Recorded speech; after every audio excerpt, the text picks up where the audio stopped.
So this is my final project for children's literature. I decided to do a digital archive on Lord of the Rings. So this is the front page, the home page. I have a quote on the bottom of each page, and then this lovely little, supposed to be a GIF, but it works. And I don't know how in depth I'm supposed to go with this little presentation, but here is the introduction of just why I chose this, why I wanted to do it. Then I listed all of the books in the order of how they should be read, not in the order that they came out. And then I have the about the author, which is about J.R.R. Tolkien. So the beginning part is more just about his life in general. And then I have his experience in World War I and how that influenced the books. And then how religion influenced the books, because he was a practicing Roman Catholic, and Lord of the Rings is very allegorical in that way. Then I move on to the movie adaptations.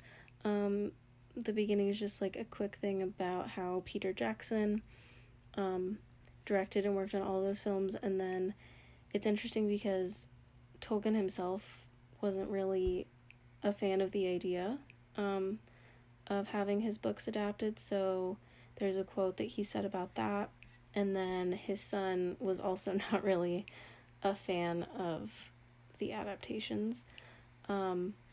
And then down here I just have listed the three for the original trilogy, and then the Academy Awards that they all won, and the Return of the King, which is the last one, actually won 11 Academy Awards, which was everything that it was nominated for, and that is tied with Ben-Hur and Titanic for having the most Academy Awards ever. Wow, this background is really stressful. I did not realize that before. And then I also put the 3 Hobbit movies with a little note at the bottom that just says that these movies were met with mixed reviews, so they didn't really win as much as the original trilogy. Also, if you can hear that, my computer is about to blow up because it's just going through a lot, I guess. Then I did a page on media, which so I listed obviously not all of them, because there were a ton of video games that were made, but just some of the main ones.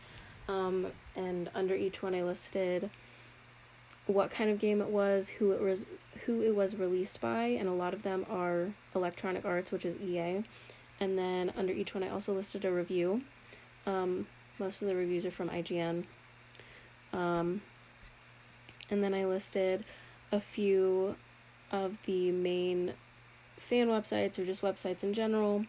So the official website, unofficial website created by and for fans, and then the Tolkien Society, which is just about Tolkien himself.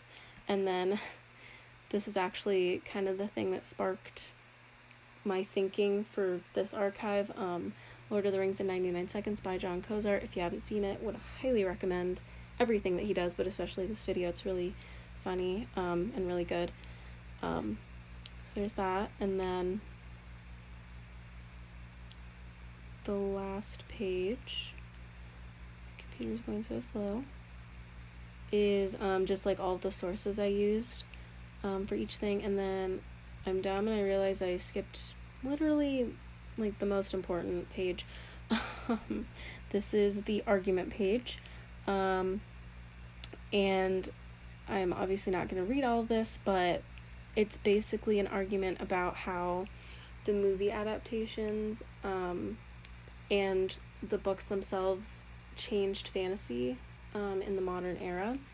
So I just kind of go through that, and then this is the first scholarly source that I used, which is a really big one in the discussion about the Lord of the Rings films. It's by Kristen Thompson. It's actually really interesting. And then this is another one that references Thompson's article, but it's a less known article. But yeah, I spent a lot of time on this, and it was actually more fun than I thought it would be. So thank you for the opportunity, and that is my final project.